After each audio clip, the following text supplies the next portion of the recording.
In 2006, I was given an opportunity to create a feast for the. They had requested that I do an Ottoman feast of the 16th century. At that time, I had been working extensively with Persian and Arabic manuscripts, of which the 13th century Kitab al-Tabiq was one of them. I was quite familiar with this work. Unbeknownst to me, in the late 15th century, this work was added to by Muhammad bin Mahmud al-Shirvani. He translated it and added 83 additional contemporary recipes. The corpus of these recipes creates the first known Turkish cookery book in existence. I was first introduced to this through the translation into French by Stéphane Yerasimos via À la table de Grand Turc, which I translated with help in 2008. Further to that, I later on became familiar with the work done by Mary Ishin and Ertatim al-Kurtabiyya, known as Ellen Perlman in the modern world. There's many more recipes that I was able to delve into. But in the meanwhile, I was working with the al-Baghdadi and the recipes that I had from À la table de Grand Turc. Here you see an image of the event. Here are some images of the food that we served. They were beautiful, they were delicious, but there was one recipe that eluded me, and that was one that would have been named baklava. So where is the baklava? At the time, the only recipe that came close to answering my question was one called goulash. It is referenced by both Shirvani and again later in the 16th century by Hans Derschwam. In the Shirvani manuscript, goulash is made from wheat starch crepes layered with almonds, baked and soaked in syrup, garnished with nuts, and sprinkled with rosewater. He also goes on to say the yufka, or bread, should be as thin as paper. Masters know the consistency. Hans Derschwam witnessed this dish being made and said, mix flour and egg whites, put a spoonful in a warm pan until it becomes like a wafer. Make as many as you want. Strew them with chopped almonds or nuts made with sugar, a finger thick with rosewater and musk. Thereafter, one is laid on the other and served. It should be a good and expensive food. Oftentimes, people will say that travelogues are not true to the experience. However, when we compare the recipe for goulash with Hans Derschwam's description, it is incredibly similar. However, my first true introduction to baklava would not happen for a couple of years. It happened when I traveled to Turkey in 2009. Here you see an image of the kitchens at the Topkapı Palace during the time of Sultan the Magnificent. While I was in Istanbul, I happened upon a lady who was sitting in a gurem shop and rolling yufka. I was so mesmerized that I went to the waiter, who you see there on the right, and asked him if it would be okay if I took pictures. He said, as long as you're willing to sit and eat gurem and buy coffee, we don't care how many pictures you take. So I began, and I sat there for the next 2 hours watching this lady roll her balls of dough and cook them over the concave tabak. Here's some of the coffee and the gurem that I filled up on while I sat there for the rest of the afternoon. But my first true introduction to baklava, as it could have been done in the 16th century, was this image here. This baklava was served during a very wonderful dinner in an 18th century hunting lodge on the Bosphorus River. The host's mother made this baklava by hand. She rolled the yufka and cooked it for the guests. It was light, it was airy, but it was not the dense and crunchy, heavily nut-filled confection that most Westerners are used to. This is when my eyes began to open as to what baklava might truly be in the 16th century. So what will we do in this presentation? We're going to establish the historical background and exemplars, discuss how they inform the final product or recreation of the period recipes. We'll establish that baklava as a culinary tradition is rooted in Turkic culture based on linguistic ties. We'll establish that baklava was served at the Topkapı Palace in Istanbul during the medieval and Renaissance period using numerous associated sources, including travelogues, literary references, and published palace records. We'll share extant exemplar recipes for baklava in the period. We'll define what baklava was during that period based on characteristics of extant recipes. And we'll accurately replicate those medieval and Renaissance exemplars through construction of baklava recipes as precisely as possible using recipes of that period, materials and ingredients, and methods of that period. To begin, the linguistic ties to early Turkic origins are quite clear. Paul Buell, Charles Perry, and Eugene Anderson all explain how the term baklava and its essential equipment originate in the Turkic language. For instance, the word baklava. It is believed that this is based on the Mongolian word bakala, meaning to wrap up in layers, with the Turkic verbal noun ending va. The word oklava, or rolling pin, is believed to have derived from the Turkic word ok, meaning arrow, with the Turkic verbal noun ending va. We'll see later on how this is exemplified in practice. And also note that Mahmud al-Kashgari, in his Compendium of the Turkic Dialects from the 11th century, basically a dictionary, offers that there are several words that are related to baklava, such as yufka, katma, yarma, meaning thin bread, unleavened bread, folded, wrinkled, pleated bread, and thin or fragile. Also the word tutmaj, a flat, wide noodle. This recipe for this noodle is mentioned in several Arabic texts and is even mentioned in one of the period recipes that we'll see later on. The word komach, bread which is buried in hot ashes. We'll see later on in one of the period recipes that we'll be working with the word komajan, which is believed to be the pot that this bread is cooked in. Literary references, travelogues, and palace records play an important part in our discovery. Early in the 15th century, a poem by Kaygazuz Abdal describes 200 trays of baklava, some with almonds and some with lentils. Up until fairly recently, this was thought to be a satirical commentary.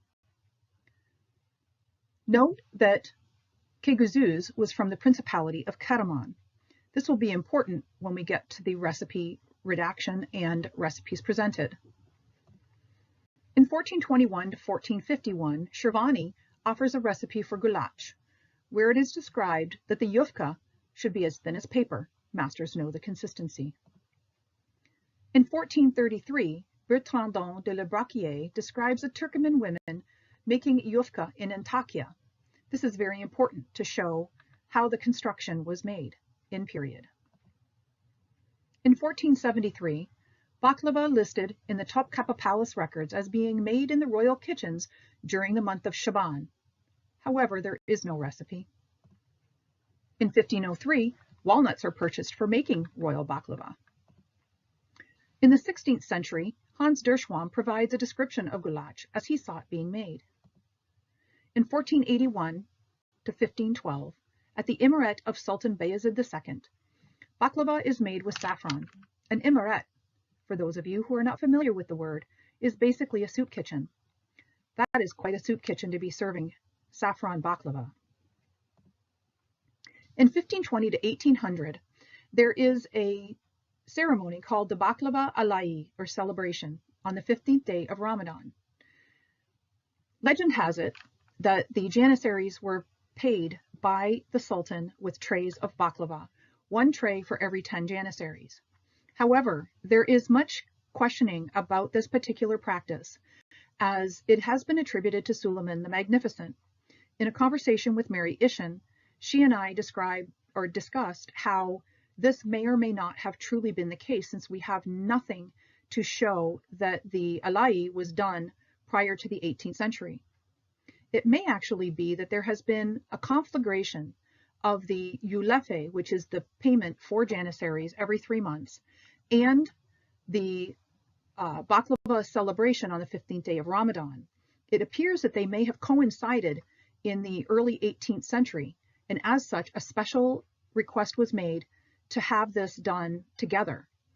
And this may be where we have come up with this combined forced memory, more or less.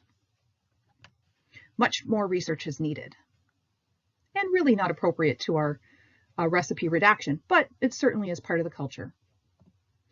1500 to 1800, the Baklava Guild processions were done, and this was a celebration, usually during things like circumcision celebrations, where all of the guilds would process in a parade on floats.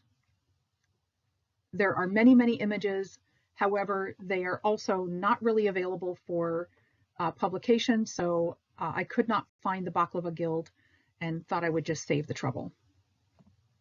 In 1582, at the circumcision celebration of Murad III, many trays of layered baklava were served.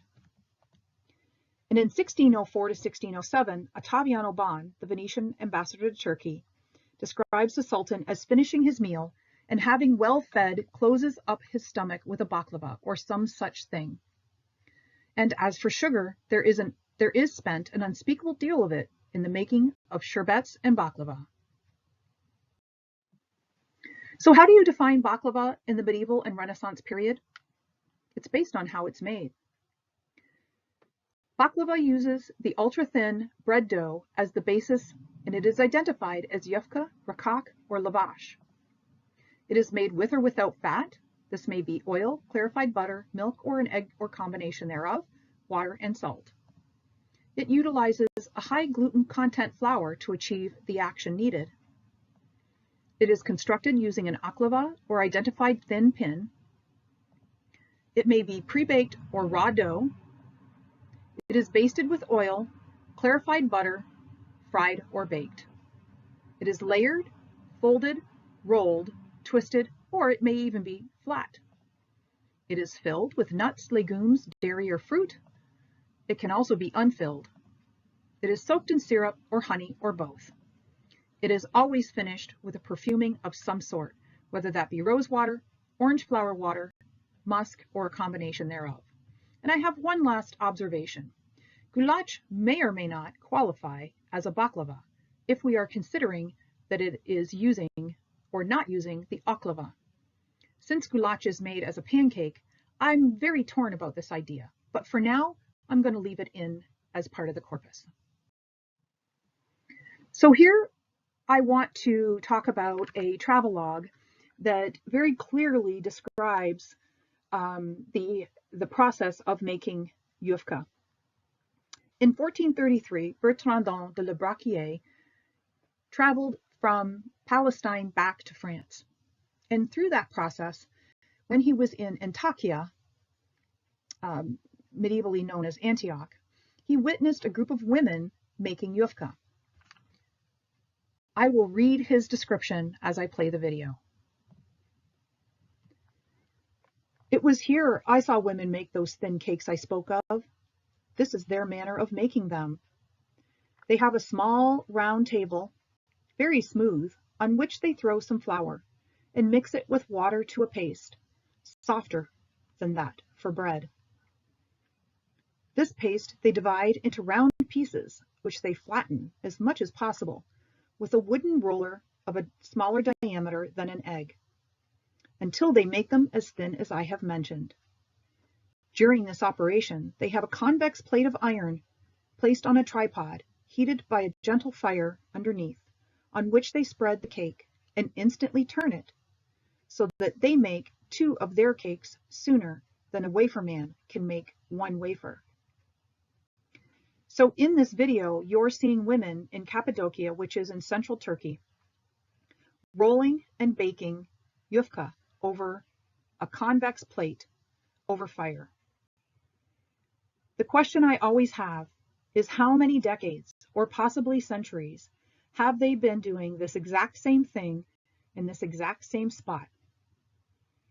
During this video, the women kibitz and talk about whether or not they're going to have to give all this yufka to the people filming it. And what the leading woman there says, no, we're just making it so they can see how we make it. It's a conversation that's probably happened never before, but the action of what they're doing has been happening for centuries.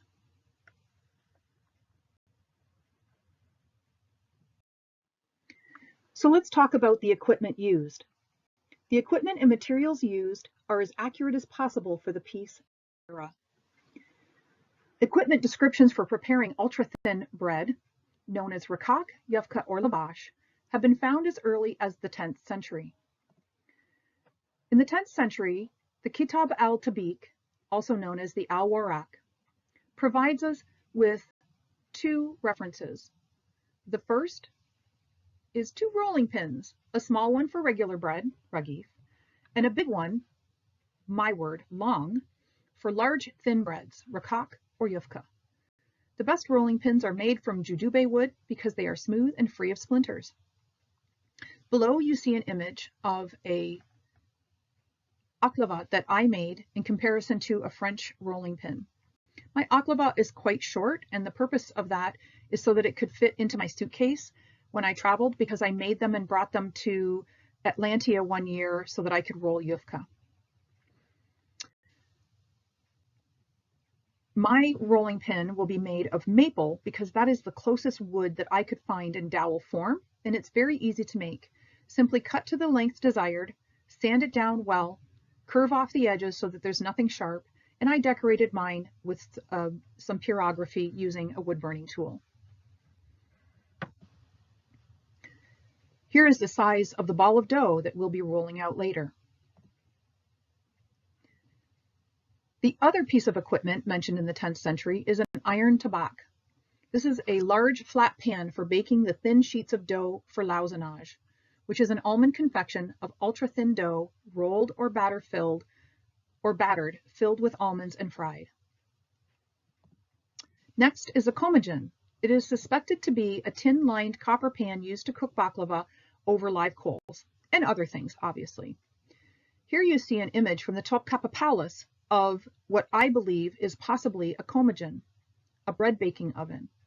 Here you would heat wood underneath, make coals, and place additional coals on top to bake in, much like a Dutch oven. And in the bottom right-hand corner, you'll now see what I used to cook my yufka over my stovetop. It is an iron pan, and it worked quite well. Recipes and historical sources, establishing accurate historical exemplars and how they inform the creation of the dish. In the 13th century, in the Kitab al-Wasla ila al-Habib, there is a recipe called Eat and Give Thanks. It is also called karni yaruk, which means split belly. Here is the recipe. Knead flour with clarified butter, then knead with water and roll out with a dowel as you do pasta. This goes on and is also explained in the accompanying document. Here is an image of karni yaruk. Another type of sweet is a cigarette-style sweet. And another type is fata'ir. Here I am showing you the technique where it says stand the dowel upright and twist the dough outward with the right hand and inward with the left. Carefully slip it off the dowel, flatten into a cake, and bake in the oven until roasted. Very similar to a later period recipe that we will be actually creating. In 1521, the manual by Bavarchi, which is a collection of recipes by the royal chef for Shah Ismail, includes karaman baklava, a layered lentil baklava using pre-cooked dough, baked in syrup, flipped and garnished. Here's what that recipe looks like.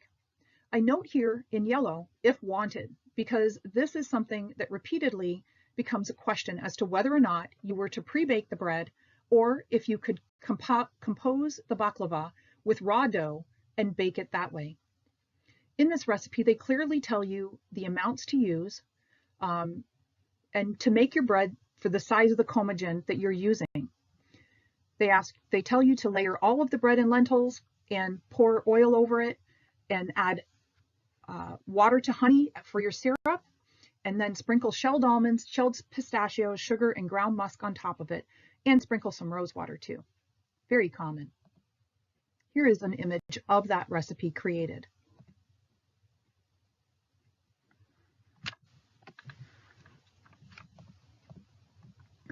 The next recipe is baklava, a second type, which is an almond baklava.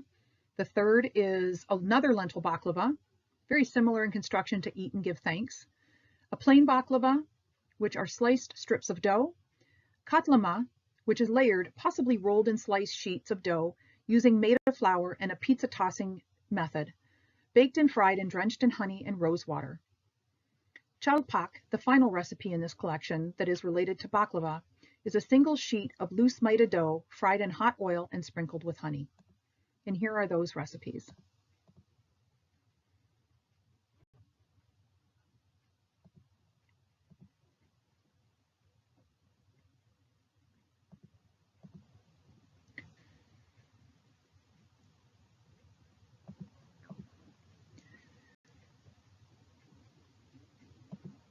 Please note that only Karaman baklava be reproduced in the videos as well as the accompanying document.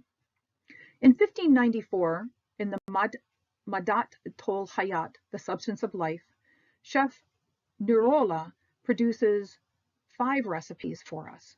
The first is a lentil or nut baklava. The second is a nut stuffed baklava. The third is a large lentil baklava, and that is one of the ones we will be recreating.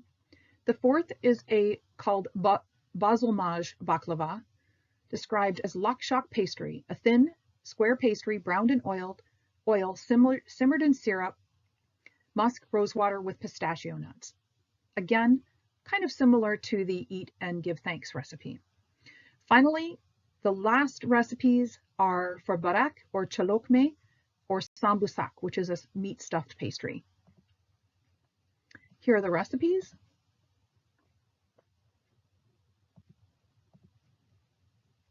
This is the recipe we'll be creating, large lentil baklava. Here's an image of that recipe. And this is with the pre-baked yufka. Here's a recipe for bazilmaj. And then finally, here's the recipe we're going to recreate.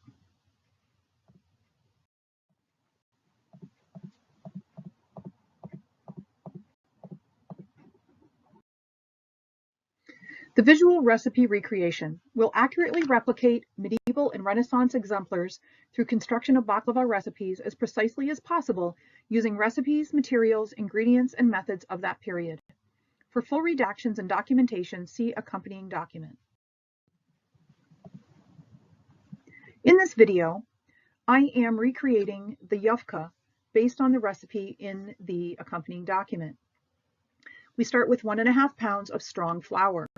A bread flour, Maida flour in particular, is named. You can also, if you can locate, Turkish hard red wheat, but you need to make sure that it is extremely well sifted and extremely finely ground. The one that I was able to find did not meet that expectation, and as a result, the resulting yufka failed. I use 4 small eggs. I don't know why I have large there. If you're not using eggs, double the amount of clarified butter. 2 tablespoons of clarified butter or melted kidney fat or tail fat if available, and 1 3/4 to 2 cups of water plus additional if needed, with 1 teaspoon salt dissolved in. So I'm going to move this along just a little bit so that you can see how this comes together. It is quite a wet dough, as is instructed by Bertrand de Le Bracquier in his 1433 observations. This dough is much softer than made for bread.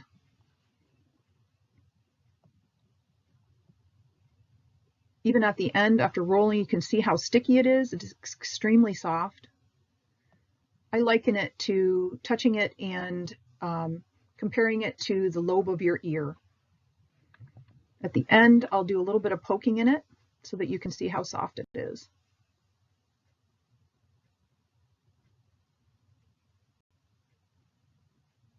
It is still very sticky.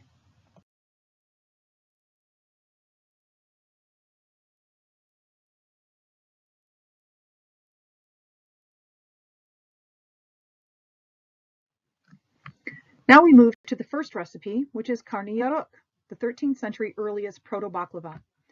I didn't film this one because I'm going to try to actually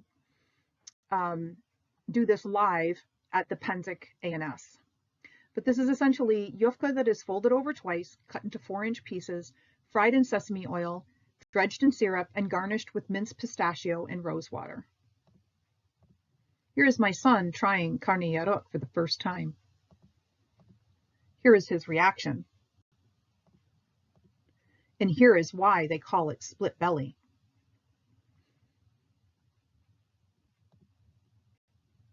A delicious dish for any time. The next recipe we're going to touch base on is Karaman v baklava. This is the baklava of Karaman that we talked about earlier. 14th century poet from Turkey described a recipe from his province, and it included lentils. And here is an actual recreation of that recipe. So I'm using a baklava to roll out the dough. It started, as you see, on the left-hand side, a small ball. After rolling it out and turning it, I'm able to expand the size of the dough by rolling the dough around the baklava and using wheat starch, which you see to the left of my hands. You have to make sure to not let the dough stick to the top of the rolling pin and to turn it about 15 degrees each time. Now I'm showing you the width of the yufka. Here's a technique that I found in the recipe fatahir named earlier that might explain how to further stretch your dough. So it says to put the dough around the baklava and to twist it from the inside out. Now I will turn it again. I will do the same process. This dough at this point, as you can see, is see-through. You can actually see my countertop through it. Now I'm going to demonstrate that this was a technique that has increased the size of the dough by about 4 inches. That's pretty substantial when you're looking at a 30-gram ball of dough. I've now layered it. I'm sprinkling on clarified butter. I'll spread that around. Then I will add more lentils and proceed on to my next layer.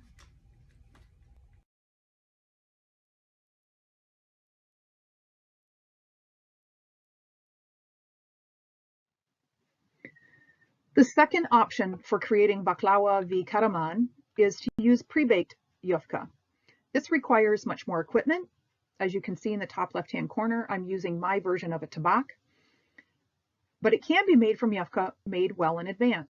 That simplifies things to some degree.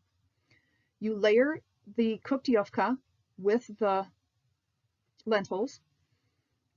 They have been brushed with clarified butter. And then in the bottom left, I'm pouring the honey syrup over.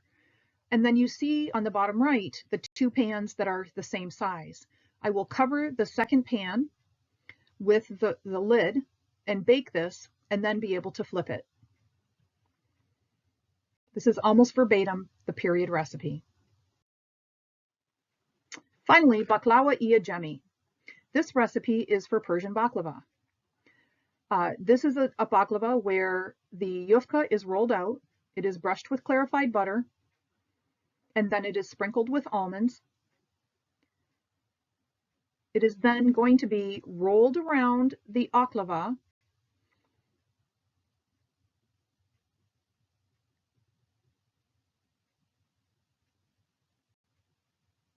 accordioned, placed in the pan, and will be further brushed with clarified butter until that pan is filled. To the right, you see an image of the baklava-i ajami. Here is the completed baklava-i ajami, and I'm going to drench this in syrup while the baklava is still warm. This is very different from a modern recipe where they tell you to make the syrup cool. You're also instructed to let the baklava absorb the syrup, and they do this by continuing to cook it. So I'm going to put mine back into the oven to allow it to continue to cook, and this results in a much softer baklava than any modern baklava. This definitely demonstrates that we are using techniques that are appropriate to the period, and they are not deviating from the exemplar. To the top left-hand side, you'll see musk candy flavor and then another vial. The second vial is actually real musk. It is 1 grain of musk, and the cost of that was $37. The musk candy flavor was only $8. So although I'm using a substitute, I'm making sure that it is as close as possible to be able to reproduce this recipe as accurately as it was done in the 16th century.